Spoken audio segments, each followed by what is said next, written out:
మధ్యాహ్న ఈ మధ్యాహ్న కాలపు సెషన్కి తిరిగి వచ్చిన మీ అందరినీ కూడా ప్రేమతో అభినందిస్తున్నాను. యేసుక్రీస్తు నామమున వందనాలు తెలియజేస్తున్నాను. కొన్ని విషయాల్ని ఇంక ముందుకి ఆలోచించి మనం ముందుకు వెళ్ళడానికి ప్రయత్నం చేద్దాం. ఇప్పటి వరకు చెప్పిన విషయాలు అందరికీ అర్థమైనాయని నేను అనుకుంటున్నాను. అప్పుడు ఆలోచనలు ఒకవేళ కరెక్ట్ చేసుకోకుండా ఒకవేళ చెడు ఆలోచన వచ్చినప్పుడు దానిలో కొనసాగితే జరిగే ప్రమాదం ఏంటనేది ఒక పాఠాన్ని ఇప్పుడు ఆలోచించడానికి ప్రయత్నం చేద్దాం. మనకి తెలుగు రాష్ట్రాల్లో ఒక యాడ్ వచ్చేది, భగవంతునికి భక్తునికి అనుసంధానమైనది మనందరికీ బాగా తెలిసిందే. అంబికా దర్బార్ పెద్ద అది మా ఊర్లో, అది ఏలూరులోనే ఉండేది. ఆ ఫ్యాక్టరీ ఏలూరులో ఉండేది, ఏలూరులో ఉంది. ఏలూరు నుంచి అది అన్ని ఊర్లకి సప్లై చేస్తారన్నమాట. అది అలాగే భగవంతునికి భక్తునికి లేదంటే మన నుంచి దేవుణ్ణి విడదీసేది ఒకటి ఉందండి. ఏంటండి అది? వండర్ఫుల్. పాపం. అది నా మాట కాదు, మన మాట కాదు. యెషయా గ్రంథం 59వ అధ్యాయంలో ఆ మాట మనం చూడగలం. యెషయా గ్రంథం 59వ అధ్యాయంలో మొదటి 2 వచనాలు మనం చూసినప్పుడు,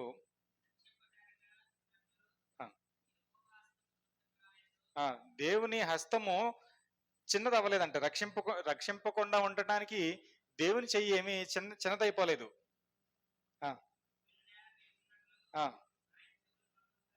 వినకుండా ఉండటానికి ఆయన చెవులేమి మందం అవ్వలేదు. అయితే మన దోషాలు అంటండి మనకి మన దేవునికి అడ్డంగా వచ్చానండి. 2వ వచనం, మీ పాపములు ఆయన ముఖం మీకు మరుగుపరిచాయి, అందుకనే దేవుడు మీ మాట ఆలకించట్లేదు అని చెప్పి యెషయా గారు చెప్తున్నారు, ప్రవక్త అయిన యెషయా చెప్తున్నాడు. సో అట్లాగా దేవునికి మనల్ని దూరం చేసేది ఈ లోకంలో ఏమైనా ఉందంటే అది పాపం. అది ఎక్కడ ప్రారంభం అవుద్దో మనం పొద్దున్న సెషన్లో చూసాం. అది హృదయంలో ప్రారంభం అవుతుంది, ఆలోచనలో ప్రారంభం అవుతుంది. దాన్ని అక్కడే కట్ చేసామా మనం బతుకుతాం. ఒకవేళ దాన్ని కట్ చేయకుండా మనం ముందుకి కొనసాగామా అది భయంకరం. సో ఎంత భయంకరంగా ఉంటుంది అనేది ఈ పాఠంలో కొన్ని విషయాల్ని ఆలోచిద్దాం. పాపము అనే విషయాన్ని కొంచెంసేపు ఆలోచిద్దాం.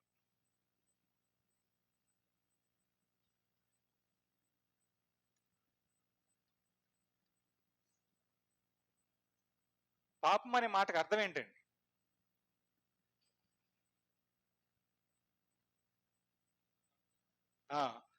ఇంగ్లీష్లో మనం మామూలుగా డిక్షనరీలో చూసినప్పుడు మిస్సింగ్ ద మార్క్ అని అంటారు.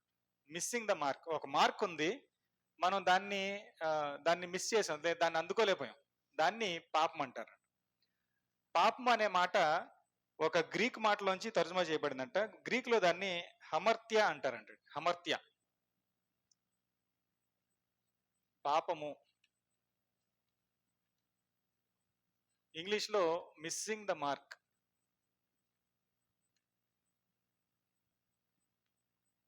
గ్రీక్ లో హమర్త్య.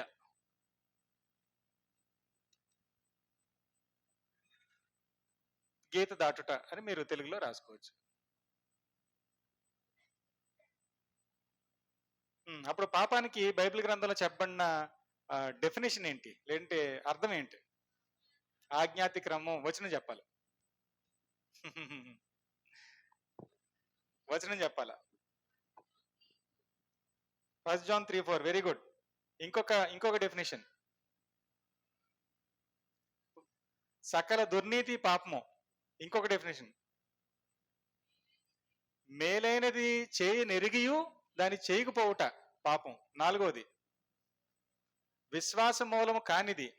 5వది. అంతే, 4 ఉన్నాయి. రైట్. సో బైబిల్ గ్రంథంలో మనం చూసినప్పుడు 1 యోహాను 3:4 చూసినప్పుడు ఆజ్ఞాతిక్రమము,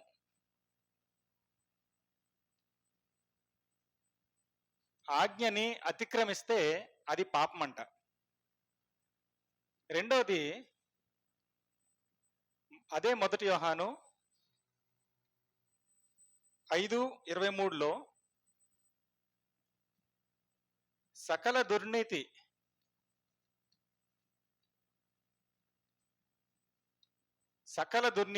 నీతి కానిది ఏదుందో అది పాపం. మూడోది ఏమండి? 5:17 గ్యారంటీనా? 17 వేసేస్తాను అయితే. రైట్. రోమేల్కి రాసిన పత్రిక 14:23లో విశ్వాస మూలము కానిది, విశ్వాస మూలము కానిది పాపం అంటారు. అప్పుడు నాలుగోది యాకోబు 4:17 మనం చూసినప్పుడు, ఇవన్నీ మనం చదవట్లేదు, మీరు రాసుకుని మీరు ఇంట్లో చూసుకోవచ్చు. మేలైనది చేయనెరిగి చేయకపోవుట, మేలు చేయకపోవుట.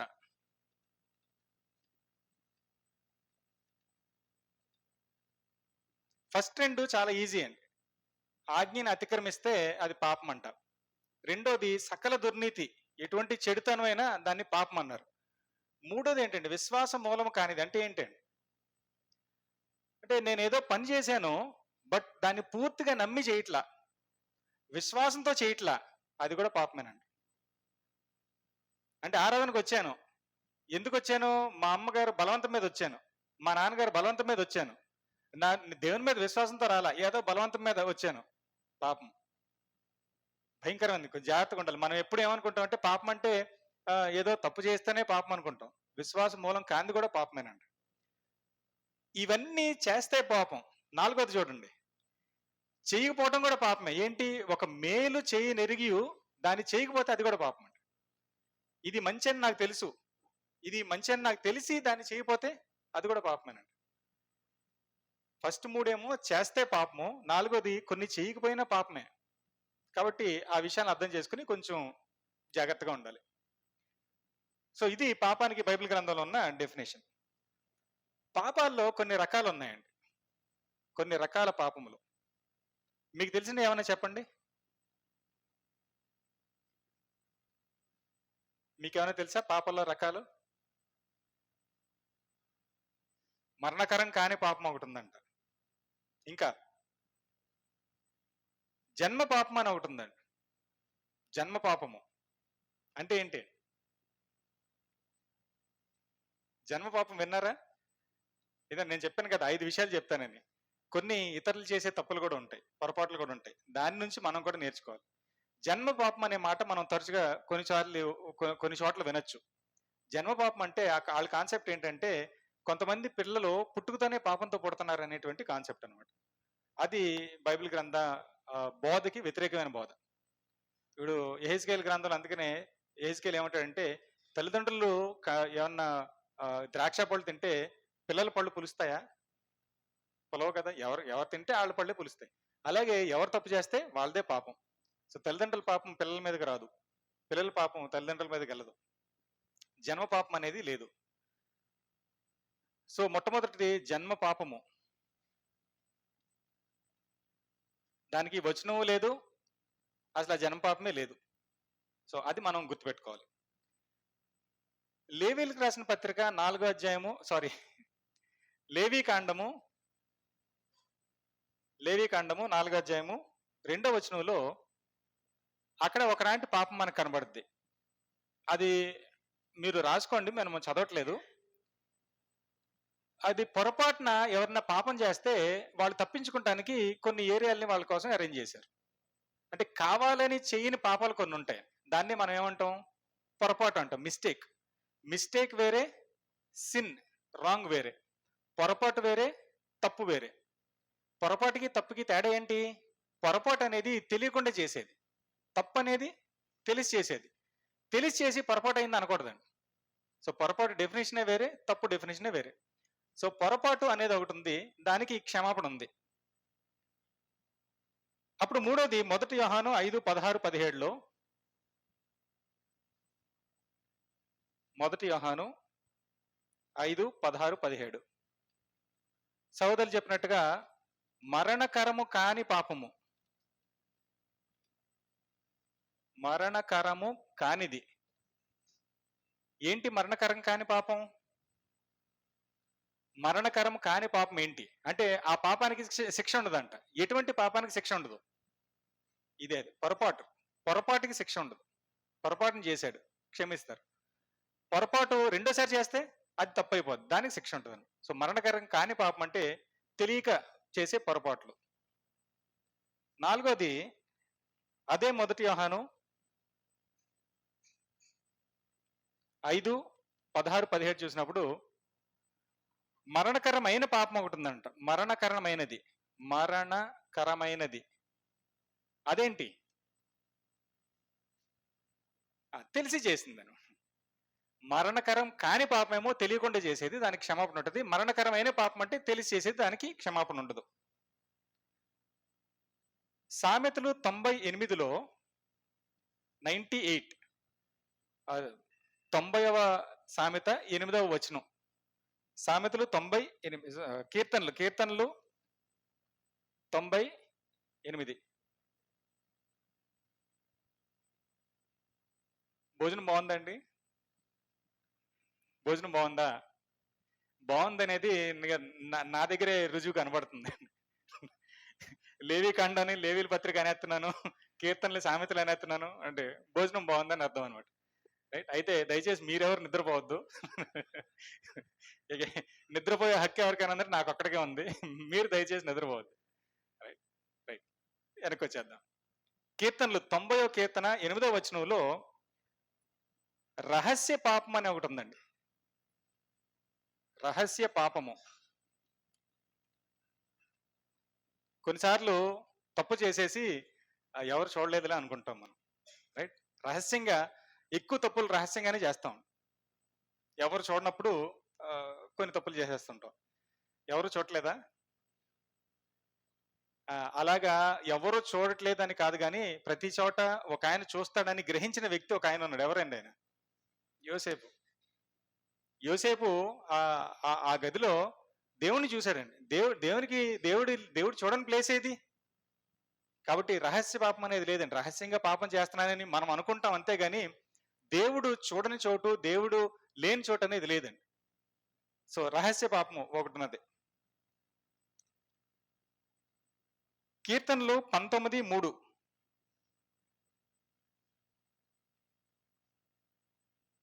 కీర్తనలు 19:3. దురభిమాన పాపం అంటండి. దురభిమాన పాపము అంటే ఏంటి?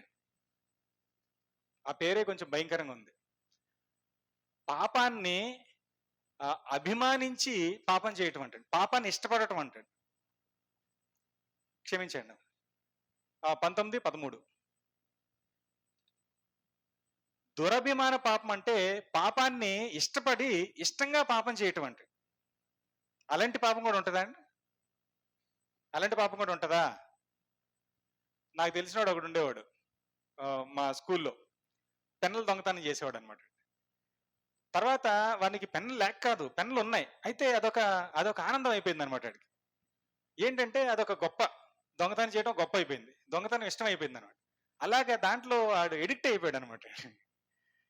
సో దురభిమానం, పాపాన్ని అభిమానించకూడదండి. పాపం మీద ఇష్టం పెంచుకోకూడదు.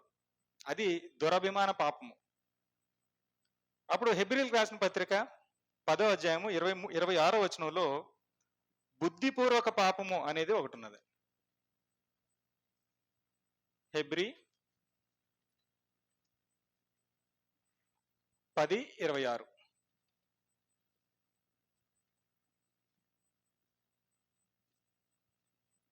నేను అది రాయట్లేదు, మీరే రాసుకోండి.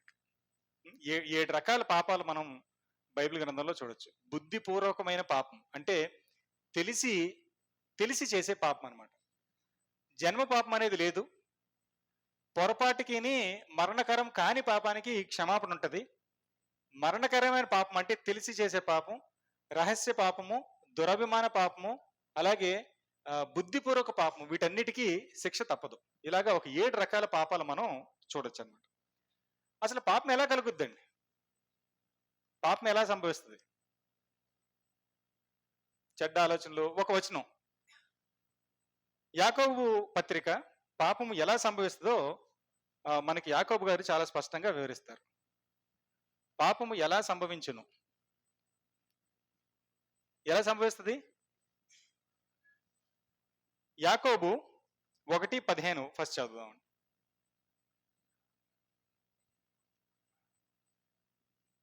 దురాశ గర్భమును ధరించి పాపం కంటదంట. యాకోబు 1:15. సో ఒక మనిషిలో దురాశ ఉందంట. ఆ దురాశ గర్భాన్ని ధరించి పాపం కంటది. అంటే పాపానికి కారణం దురాశ. అప్పుడు నాలో దురాశ ఉంది, నేను పాపం చేస్తానా? ఓన్లీ దురాశ ఉంటే పాపం చేసే అవకాశం లేదండి. దురాశకి ఏదో ఒకటి యాడ్ అవ్వాలి. ఏం యాడ్ అవుతుంది? 14 వచనం.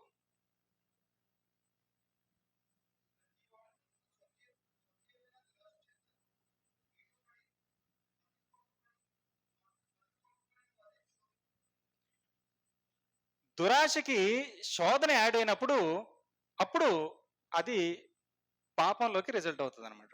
పాపము.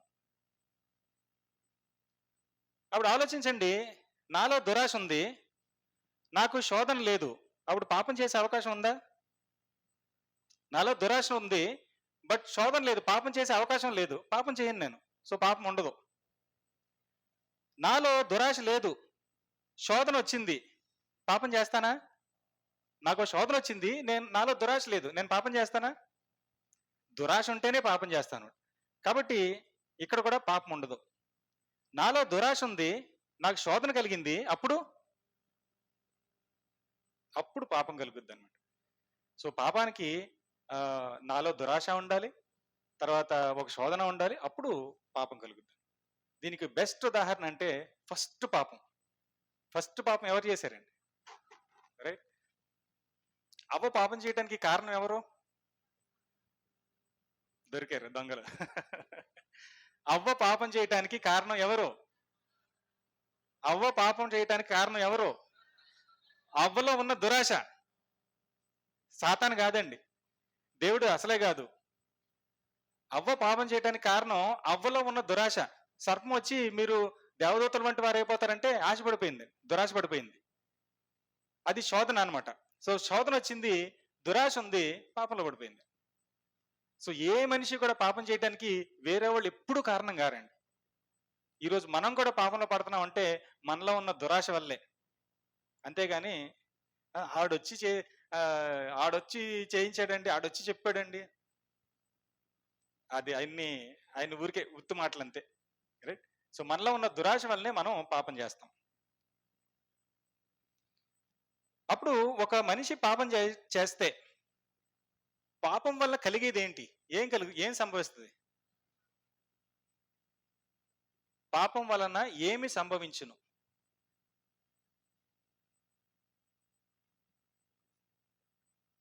భౌతికంగా చెప్పండి, ఆత్మీయంగా తర్వాత ఆలోచన. సో భౌతికంగా నేను ఒకవేళ ఒక మనిషి పాపం చేస్తే ఈ భూమి మీద అతనికి ఏం సంభవిస్తుంది? సమాధానమా? శిక్ష. సో పాపం చేసిన అతనికి శిక్ష సంభవిస్తుంది. శిక్ష, ఇంకా అవమానం. చాలా గౌరవంగా చూస్తారు కదా తప్పు చేసేవాళ్ళని, దొంగల్ని, స్కూల్లో దొంగల్ని, తప్పు చేసేవాళ్ళని చాలా గౌరవంగా చూస్తారు కదా. అవమానం. ఇంకా పాపం వలన భయం కలుగుద్ది. అతని కళ్ళలో చూసి చెప్పేయచ్చు అతను అబద్ధం ఆడుతున్నాడో నిజం చెప్తున్నాడు, పాపం చేశాడో చేయలేదని. భయం, పాపం వలన భయం కలుగుద్ది. ఇంకా పాపం వలన సిగ్గు, దోషారోపణ,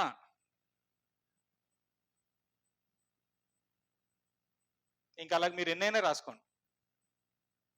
భయంకరమైంది పాపం. ఆత్మీయంగా ఏం సంభవిస్తుంది పాపం వలన? ఆత్మీయ మరణం. దేవుని నుంచి ఎడబాటు అని రాస్తానండి.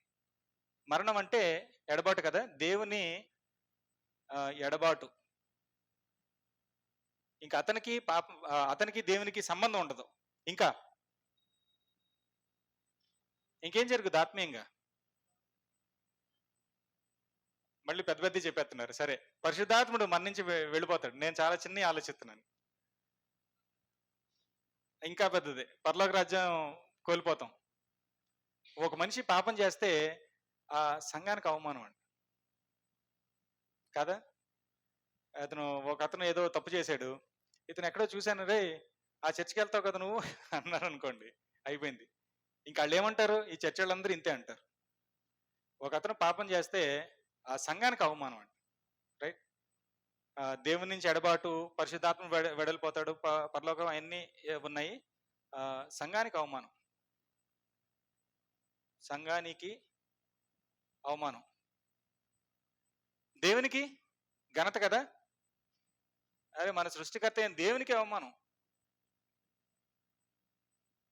సో ఎవరికి లాభం పాపం చేయటం వల్ల?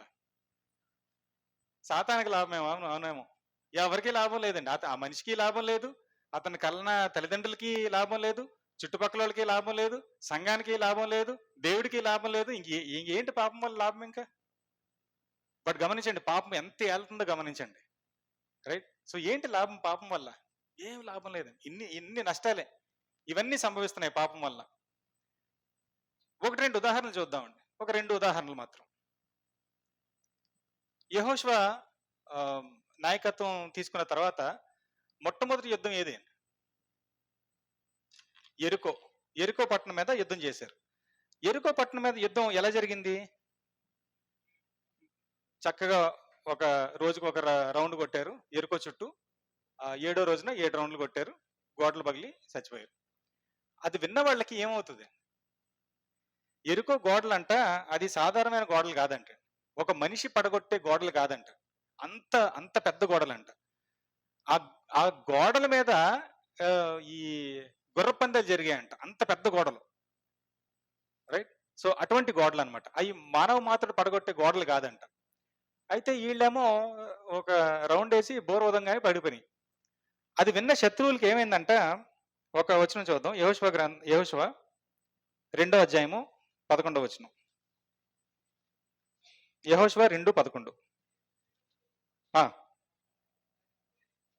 ఆమె ఏమంటున్నారంటే, మేము ఎన్ని విన్నామో మా గుండెలు కరిగిపోయినాయి అంటున్నారు. శత్రువుల గుండెలు కరిగిపోయినాయి అంటారు. చాలండి. సో దేవుడు వాళ్ళకి ఎలా హెల్ప్ చేస్తున్నాడో అవన్నీ చూసి శత్రువుల గుండెలు కరిగిపోయినాయండి. అది వాళ్ళ సిచ్యుయేషన్. అప్పుడు అక్కడి నుంచి వేరే పట్టణానికి యుద్ధానికి వెళ్ళారు. ఏ పట్టణం అది? హాయి అనే పట్టణానికి యుద్ధానికి వెళ్ళారు.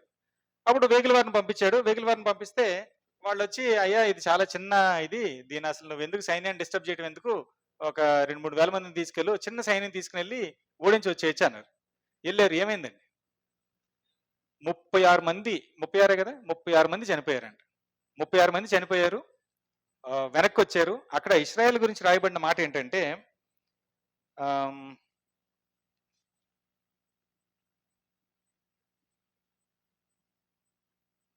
మిస్ అయ్యాను ఆ మాట. రైట్. ఆ మాట నేను దొరికినప్పుడు దొరికింది. 7వ అధ్యాయము, యెహోషువ గ్రంథము 7వ అధ్యాయము 5వ వచనం. 5వ వచనం, సరే 5వ వచనం చదివేయండి.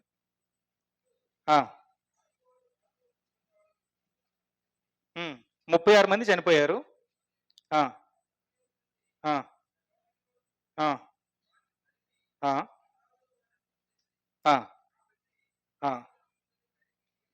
ఏమైందంటండి? ఎవరి గుండెలు కరిగినాయి అంటే ఇప్పుడు ఇశ్రాయేల్ గుండెలు కరిగిపోయినాయి అంటండి. ఇంతకు ముందు శత్రువుల గుండెలు కరిగిపోయి శత్రువులు భయపడుతున్నారు. అప్పుడు యుద్ధానికి వెళ్ళారు, 36 మంది చనిపోయారు, ఇశ్రాయేల్ ఓడిపోయి పారిపోయి వచ్చారు. దేవుని జనాంగమైన ఇశ్రాయేల్ పరిస్థితి ఏమైందండి? వాళ్ళ గుండెల హృదయం అనందా గుండెలు కరిగిపోయినాయి అంటాడు. గుండెలు కరిగిపోయి నీరైపోయినాయి అంట. ఏంటి కారణం? అప్పుడు అర్థం కాల. యెహోషువ నాయకుడు చెదిరిపోయాడు, చాలా డిస్టర్బ్ అయిపోయాడు, ఏడుస్తున్నాడు. నాయకులందరూ వచ్చారు, గోనపట్లు కట్టుకుని ఏడుస్తున్నారు. ఏమవుతుందో తెలియట్లేదు. దేవుని దగ్గర విచారించినప్పుడు, ఓ పాపం జరిగింది మీలో అని చెప్పారు. అప్పుడు చీట్లు వేసి అన్ని చేయగానే ఒక ఆయన పట్టుబడ్డాడు. ఎవరు? ఆకాను అనే అతను పట్టుబడ్డాడు. అప్పుడు స్పష్టమైంది ఏంటంటే, ఆకాను ఏదో పాపం చేశాడు. ఆ పాపం చేయటం వలన ఆ యుద్ధంలో ఇశ్రాయేల్ ఓడిపోయారు. ఇప్పుడు మీరు నేను ఒకవేళ మనము యెహోషువ స్థానంలో ఉంటే మనం ఏం చేస్తాం అంటే, పాఠంలోకి ముందుకెళ్లే ముందు ఒక చిన్న ఇది, ఒకవేళ ఇలాగ ఆకాను పాపం చేశాడని తెలిసింది. ఆకాను దొరికాడు. ఆకాను పాపం వల్ల మనం యుద్ధం ఓడిపోయాం. ఆకాను మన ముందున్నాడు. మనం ఏం చేస్తాం? చెప్పండి. శిక్షిస్తాం. ఇక ఇక ఇంకా ఇక మనంత ఇంక ఎవరుండరు ఇక. నా తిట్లు తిట్టేసి అసలు ఏంట్రా బుద్ధుందా లేదా? ఏం చేస్తాం? యెహోషువ ఏం చేశాడండి? యెహోషువ ఏం చేశాడు? 19వ వచనం. యెహోషువ 7:19. అప్పుడు యెహోషువ ఆకానుతో, నా కుమారుడా, ఇశ్రాయేలు దేవుడైన యెహోవాకు మహిమ చెల్లించి ఆయన ఎదుట ఒప్పుకొని నీవు చేసిన దాన్ని మరుగు చేయక నాకు తెలుపమని నిన్ను వేడుకొనుచున్నాను అని చెప్పాడండి. ఎవరైనా పాపం చేసిన అతన్ని నా కుమారుడా అంటారా? అది నాయకత్వపు లక్షణం అండి. ఏదో ఒక అతను తప్పు చేశాడని వినబడగానే ఎళ్లి ఇక అతన్ని ఇంకా చీల్చి చెండాడేయటం కాదండి. అసలు ఏం చేశాడో కనుక్కోవాలి, ఫస్ట్ విచారణ జరగాలి. కనుక్కోవాలి. కనుక్కొని అప్పుడు తప్పైతే తప్పకుండా క్షమించాలి. పొరపాటైతే తప్పైతే తప్పకుండా శిక్షించాలి. పొరపాటైతే క్షమించాలి. అప్పుడు డెసిషన్ తీసుకోవాలన్నమాట. సో యెహోషువకు కూడా తెలీదు ఏమైందో. సో అప్పుడు ఇదిగో దేవుని ఎదుట చెప్పు, ఏం చేసావో చెప్పు అని. అప్పుడు ఆకాను చేసిన పాపం ఏంటండి? ఆకాను చేసిన పాపం ఏంటంటే 21వ వచనంలో, దోపుడు సొమ్ములో ఒక మంచి షీనారు పై వస్త్రమును 200 తులముల వెండిని 50 తులముల ఎత్తుగల బంగారు కమ్మిని నేను చూచి వాటిని ఆశించి తీసుకొంటిని. ఒక 3 వస్తువులు తీసుకున్నానండి. ఒక మంచి పై వస్త్రాన్ని, 200 తులాల వెండి, 50 తులాల ఎత్తుగల బంగారు కమ్మిని. వెండి, బంగారం, వస్త్రం 3 తీసుకున్నాడంట. తీసుకుని నా డేరాలో దాచాను. దేవుని కోపం వచ్చి యుద్ధంలో ఓడగొట్టారు. దాని వలన ఏమేం జరిగింది? ఒకసారి ఇశ్రాయేల్ పరిస్థితి ఆలోచించండి. ఆకాను చేసిన ఆ పాపం వలన ఏం జరిగింది? ఒకటి, యుద్ధం ఓడిపోయారు. యుద్ధం ఓడిపోవటమే కాదు, అక్కడ నాయకులు గుండెలు కరిగిపోయినాయి. నాయకులు, యెహోషువ బాధపడుతున్నాడు. ప్రజలందరికీ గుండెలు కరిగిపోయినాయి. సో నాయకులు ఇబ్బంది పడ్డారు. అక్కడున్న దేశ జనాభా అందరూ ఇబ్బంది పడ్డారు. వాళ్ళ గుండెలు కరిగిపోయినాయి. 36 కుటుంబాలు అనాథలైనాయండి. వాళ్ళేం తప్పు చేశారు? 36 కుటుంబాలు అనాథలు అవ్వలేదా? వాళ్ళ తండ్రులు, వాళ్ళ భర్తల తండ్రులు చనిపోయారండి. ఆ 36 మంది చనిపోవడానికి కారణం ఎవరండి? అంతేకాదు ఇంకేం చేశారు తెలుసా? అప్పుడు దొరికింది, ఆకాన్ని పట్టుకున్నారు. ఆకాన్ని పట్టుకుని ఏం చేశారు? ఆకాన్ని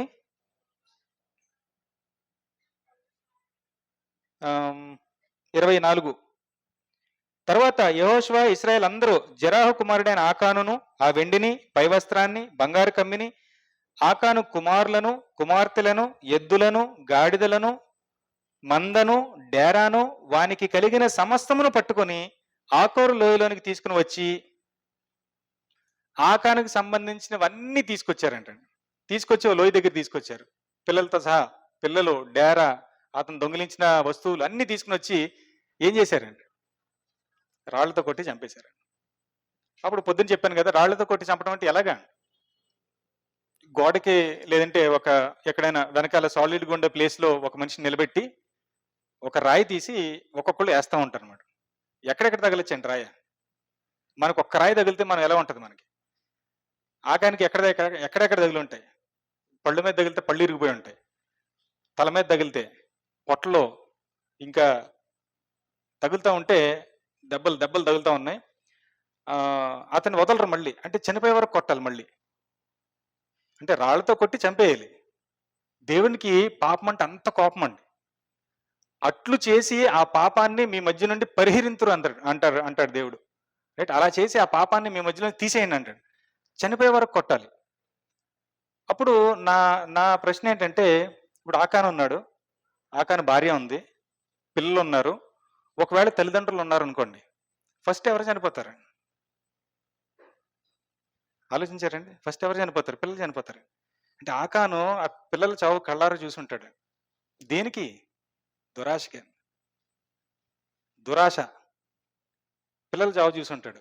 ఒకవేళ వాళ్ళ తల్లిదండ్రులు ఉంటే ముసలోళ్ళు అయి ఉంటారు, వాళ్ళు ఫస్ట్ చనిపోతారు. లాస్ట్లో చనిపోయేది ఆవిడ, పురుషుడు లాస్ట్లో చనిపోతాడు. కుటుంబ సభ్యుల సావు మొత్తం చూసుంటాడు కళ్ళతో. అదండి పాపం యొక్క ప్రభావం. అతను దేవునికి అవమానం తెచ్చాడు. శత్రువుల మధ్య దేవుని నామాన్ని తర్వాత చులకన చేశాడు. ఇశ్రాయేలీల్లో ఒక 36 కుటుంబాలు అనాథలయ్యారు. నాయకులు ఇబ్బంది పడ్డారు. ప్రజలందరూ ఇబ్బంది పడ్డారు. అది కాకుండా అతని భార్య, బిడ్డలు, తల్లిదండ్రులు మొత్తం అతను కలిగిన సమస్తం అన్యాయంగా చనిపోయారు. ఏం పట్టుకెళ్ళాడు ఆ 3 వస్తువుల్లో? షినార్ వస్త్రం పట్టుకెళ్ళాడా? బంగారు కమ్మి పట్టుకెళ్ళాడా? ఆ వెండిని పట్టుకెళ్ళాడా? ఏం పట్టుకెళ్ళాడండి? ఏం పట్టుకెళ్ళలేదండి. ఏం గుర్తొచ్చి ఉంటుంది?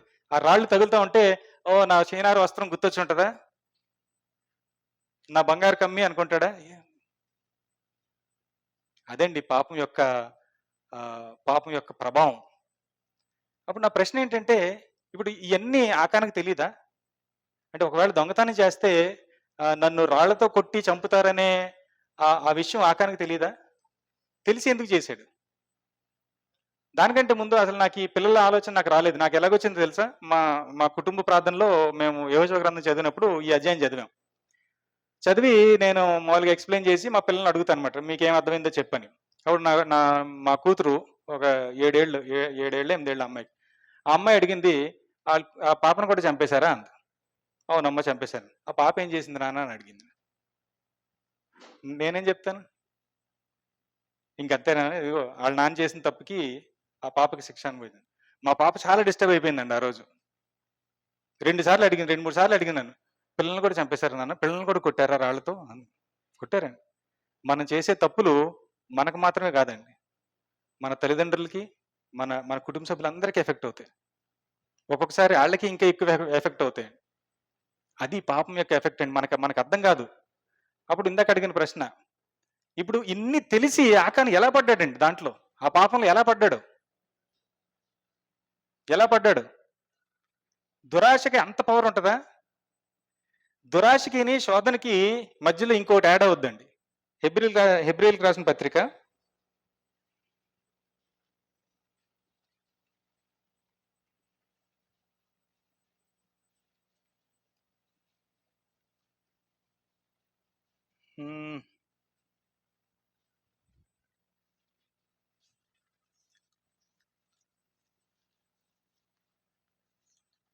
'పాపము మధ్యలో ఒకటి క్రియేట్ చేస్తది.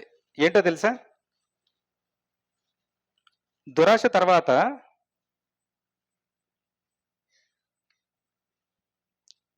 3వ అధ్యాయం, హెబ్రీయులకు రాసిన పత్రిక 3వ అధ్యాయము 13, 15 వచనాలు కలిసి ఉన్నాయి. నేను చదువుతాను గమనించండి. నేడు మీరు ఆయన శబ్దము వినిన ఎడల కోపము పుట్టించినప్పటి వలె మీ హృదయములను కఠినపరచుకొనకుడని ఆయన చెప్పెను గనుక పాపము వలన కలుగు భ్రమచేత మీలో ఎవడును కఠినపరచబడుకుంటున్నట్లు. పాపం ఏం చేస్తుందంటండి? ఒక భ్రమ క్రియేట్ చేస్తుందండి. పాపం ఏం చేస్తుందంటే ఆ పాపం వల్ల కలిగే శిక్షను దాచేసి ఒక ఇల్యూజన్, ఒక భ్రమని క్రియేట్ చేస్తుందంట. ఏంటంటే బ్రహ్మాండంగా ఉంటుంది, చెయ్యి పాపం చెయ్యి అంట. షేనారు వస్త్రం, బంగారు కమ్మి, వెండి కమ్మి, భ్రమ. రైట్? ఆ దురాశ, శోధన ఒక్కొక్కసారి పనిచేయనప్పుడు పాపం ఏం చేస్తుందంటే ఇక్కడ ఒక భ్రమను కలిగజేస్తుందండి. భ్రమ. ఆ భ్రమకి మళ్ళీ ప్రజలు పడిపోతారు అన్నమాట, మనుషులు పడిపోతారు. ఆ భ్రమ ఏంటంటే ఒక అద్భుతమైన ఒక చిత్రం చూపిస్తుంది అనమాట. తీసుకో, ఎలా ఉంటుంది? ఆ వస్త్రం ధరించుకుని వెళ్తే ఎలా ఉంటుందో తెలుసా నీకు? ఆ బంగారు కమ్మితో ఏమేం చేయొచ్చో తెలుసా నీకు? భ్రమ. ఈరోజు పాపం పనిచేస్తుందా? ఈరోజు పాపం పనిచేస్తుందా? ఈరోజు పాపం అలాగే పనిచేస్తుందా? ఏమైనా ఇంటెన్సిటీ ఏమైనా తగ్గిందా? ఆ రోజు ఈ రోజు ఏ రోజైనా సరే పాపం అలాగే పనిచేస్తుందండి. ఈ రోజు కూడా పాపము, దురాశ ఉంటుంది, శోధన వచ్చినప్పుడు మనం పడతాము.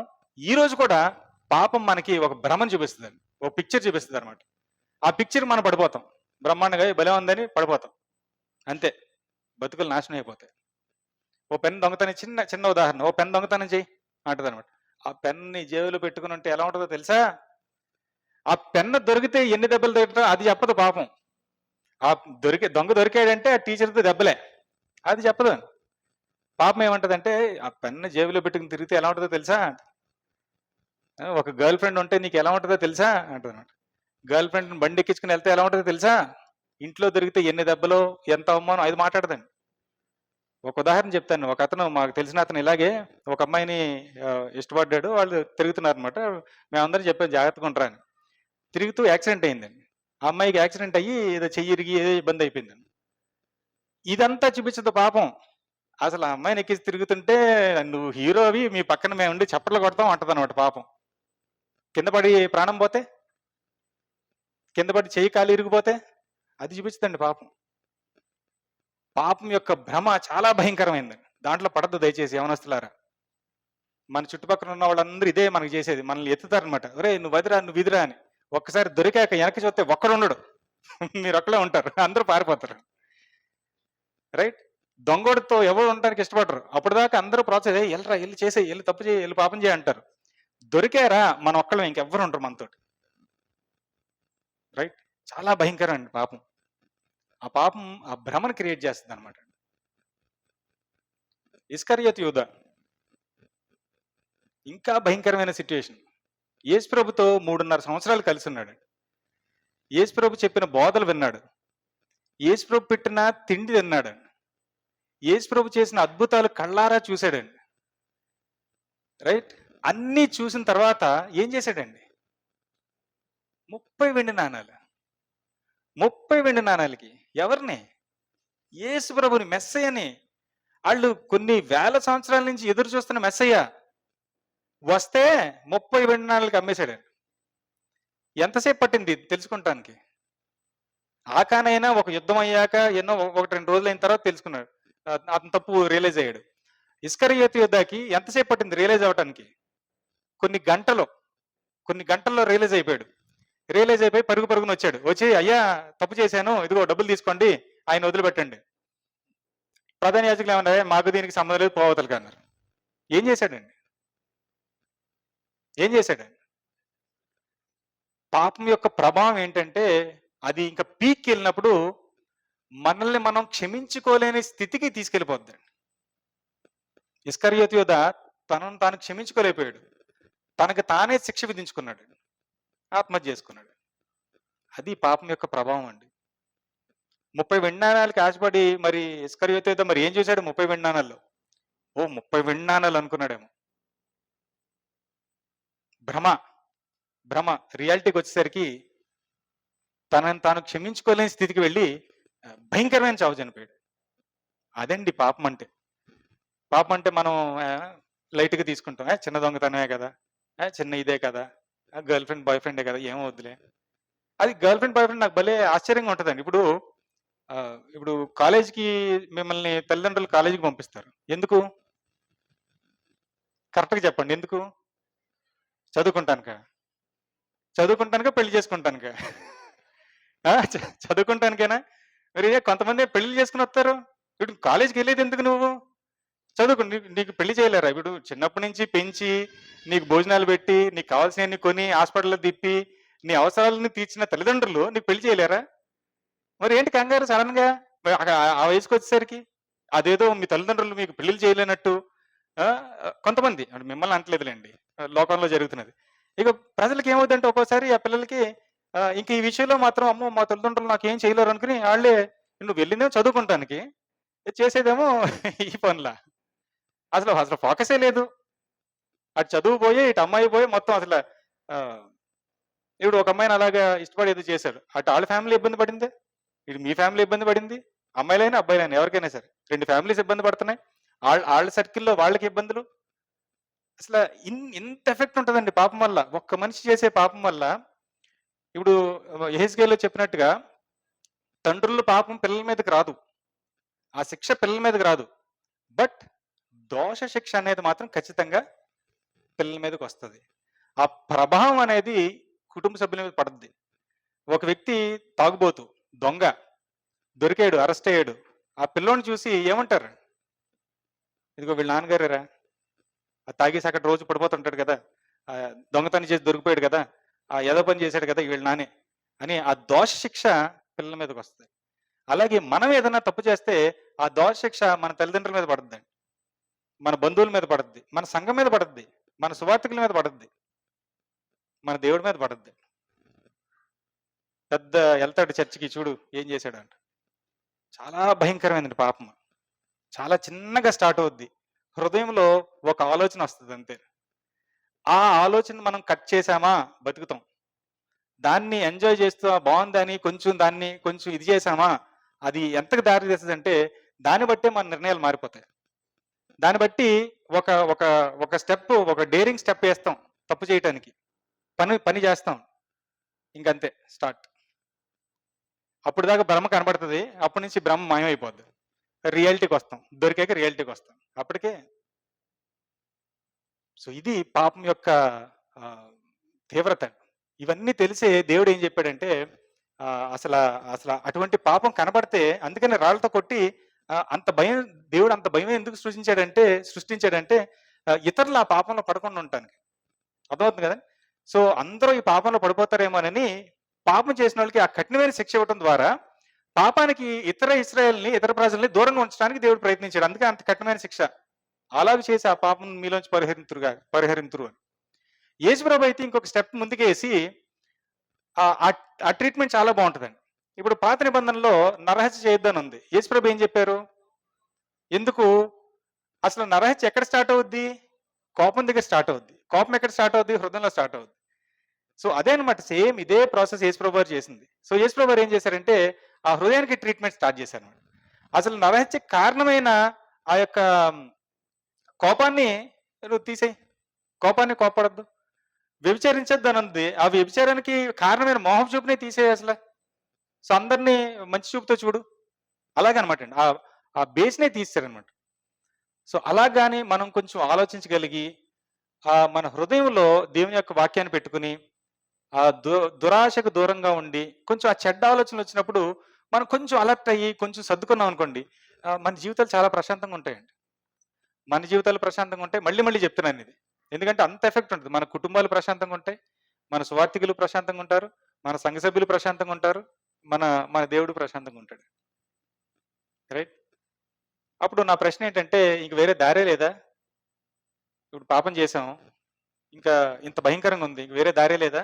మనకేంటి దారి? ఏమన్నా సొల్యూషన్ ఉందా మరి దీనికి? ఏమన్నా సొల్యూషన్ ఉందా? ఏంటండి?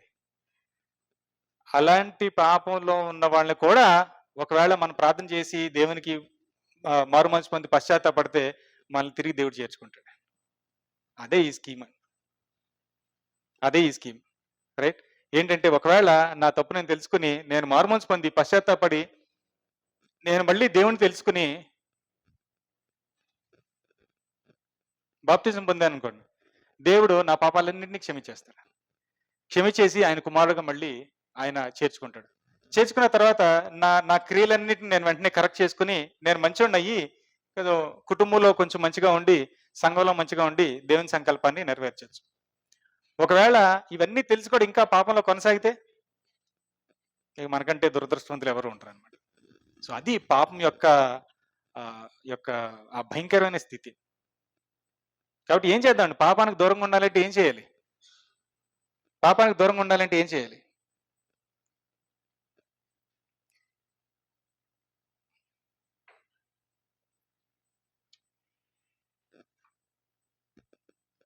ఇందాక మనం చదివిన వచనమే కీర్తనలో 119:11 చూసినప్పుడు అప్పుడు ఏం చేయాలి? ఏమి చేయాలి?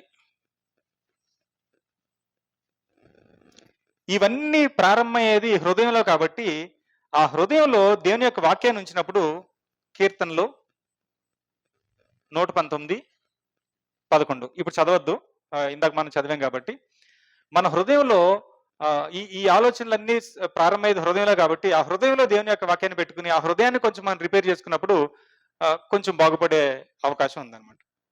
రెండోది, ఇవన్నీ స్టార్ట్ అవడానికి ఇంకొక కారణం ఏంటంటే కంపారిజన్.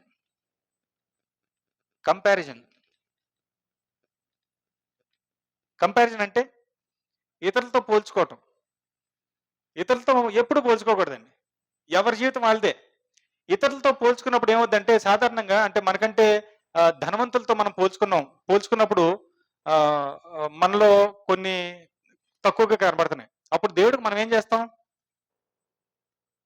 అర్థమైందా? ఇప్పుడు ఒక ధనవంతుని చూశాను, అయ్యో అతని కారు ఉంది, అతనికి అది ఉంది, అది ఇది, నాకేం లేదు అనేసి అప్పుడు నేను ప్రార్థన చేస్తే దేవుడికి ఏమని ప్రార్థన చేస్తా? కంప్లైంట్ చేస్తానండి. దేవుడా చూడు నాకేం ఇవ్వలేదు. ఆళ్ళందరూ అలాగున్నారు, ఇలాగున్నారు. అదే నాకంటే బేదోడితో నేను కంపేర్ చేసుకుంటే ఏం చేస్తాను? దేవునికి కృతజ్ఞతలు తెలియజేస్తాను. అయ్యో పాపం వాళ్ళకి భోజనం లేదు, వస్త్రాలు లేవు, ఇల్లు లేదు. అట్‌లీస్ట్ నాకు కొంచెం ఇచ్చావని కృతజ్ఞతలు తెలియజేస్తాను. కాబట్టి కంపారిజనే చేసుకోకూడదు. ఒకవేళ కంపారిజన్ చేసుకుంటే మనకంటే తక్కువ వాళ్ళతో చేసుకోండి. మనకంటే గొప్పోళ్ళతో చేసుకోవద్దు. గొప్పోళ్ళతో చేసుకుంటే ఏమవుద్దంటే మనం దేవుడి మీదే కంప్లెయింట్ చేస్తాం. నాకు అది ఇవ్వలేదు, ఇది ఇవ్వలేదు అనేసి. మనకంటే తక్కువ వాళ్ళతో కంపేర్ చేసుకుంటే దేవునికి కృతజ్ఞత తెలియజేస్తాం. అందుకని సామెతల్లో ఒక అద్భుతమైన మాట ఉంటది. బైబిల్ గ్రంథం మొత్తంలో నాకు ఇష్టమైన వచనాల్లో ఒకటి. సామెతలు 30లో సామెతల గ్రంథకర్త ఏమంటున్నాడంటే దేవుని దగ్గర ఒక మనవి చేసుకుంటున్నాడండి. 37 దేవా నేను నీతో 2 మనవులు చేసుకొనుచున్నాను. నేను చనిపోక ముందు వాటిని నాకు అనుగ్రహింపుము. 1 వ్యర్థమైన వాటిని అబద్ధములను నాకు దూరముగా ఉంచుము. 2 పేదరికమైనను ఐశ్వర్యమైనను నాకు దయచేయకుము. తగినంత ఆహారము నాకు అనుగ్రహింపుము. ఎందుకు? ఒకవేళ ఎక్కువైన ఎడల నేను కడుపు నిండిన వాడై దేవుణ్ణి అంటే నిన్ను విసర్జించి యెహోవా ఎవడో అని అందునేమో, దేవుడు ఎవరో అని అడుగుతానేమో. లేదా ఒకవేళ బీదోడనైతే బీదనై దొంగిలి నా దేవుని నామమును దూషింతునేమో. నాకు ఎక్కువ ఇవ్వద్దు, తక్కువ ఇవ్వద్దు. నేను ఎక్కువ ఇస్తే నిన్ను మర్చిపోతాను. ఒకవేళ తక్కువైతే దొంగతనం చేసి నీ నామానికి అవమానం తెస్తాను. అందుకని నాకు ఆహారం చాలు అంటున్నాడు. ఎంత బాగుంది చూడండి. సో ఉన్నదాంతో సంతృప్తి పడటం అనేది ఒక అద్భుతమైన గుణం అండి. దాన్ని మనం పెంచుకుంటానికి పోషిద్దాం. ఎప్పుడు కంపేర్ చేసుకోవద్దండి వేరే వాళ్ళతో. కంపేర్ చేసుకున్న వాళ్ళు ఎవరు ప్రశాంతంగా ఉండరండి. ఎవరితో కంపేర్ చేసుకుంటే ఉంటే జీవితం చాలా ప్రశాంతంగా ఉంటుంది. రైట్? సో కంపేర్ చేసుకోవద్దు. హృదయంలో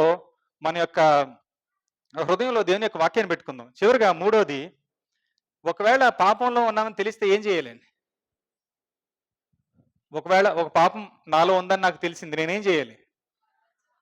మారుమనసు పొంది పశ్చాత్తాపడి దేవుణ్ణి అడిగి మార్పు కలిగి దానికి ఇంకో మాట విడిచిపెట్టాలి. సో మనలో ఒక పాపం ఉందని తెలిసినప్పుడు దాన్ని అర్థం చేసుకుని దాన్ని విడిచిపెట్టాలి. విడిచిపెట్టుట ఏమైంది? ఒక పేడ తొక్కామని మనకు తెలిసింది. ఎప్పుడు కడుక్కుంటాం? ఓ 2 రోజులు కడుక్కుంటాం కదా. ఏదో దొరికింది, జేబులో వేసుకున్నాం, అది నిప్పు అని తెలిసింది. ఆ నిప్పు ఎప్పుడు తీసి బయటపడేస్తాం? వెంటనే ఎంత వీలైతే, ఎంత త్వరగా వీలైతే అంత తీసి బయటపడేస్తాం. అవునా కదా? 2 రోజుల నుండి తీద్దాంలే అనుకోం కదా. పాపం నిప్పు కాదా? పాపం మనిషిని దహించేదా? సో అయ్యే ఆ ఉదాహరణలు మనం చూసాం. రైట్? సో పాపాన్ని మన మీద మనం ఏం చేస్తామంటే పాపాన్ని తీసుకొని నెత్తి మీద పెట్టుకుంటాం. అదే పెద్ద కిరీటం లాగా.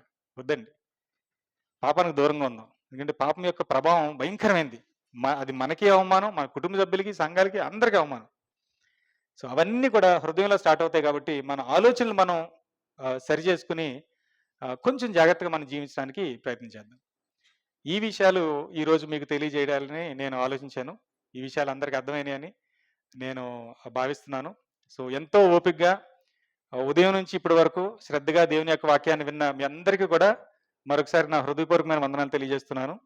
అలాగే నన్ను ప్రేమించి నన్ను ఆహ్వానించిన స్థానిక సంఘానికి ప్రత్యేకమైన కృతజ్ఞతలు. అందరికి పైగా తండ్రి అయిన దేవునికి నా కృతజ్ఞతలు. ఇంకొక చిన్న అద్భుతమైన విషయం ఏంటంటే, ఈరోజు సెలవు కదండి, సెలవు రోజు కదా. సాధారణంగా మనకి సెలవు రోజుల్లో ఎక్కడో ఒక చోట కార్యక్రమం జరుగుద్ది.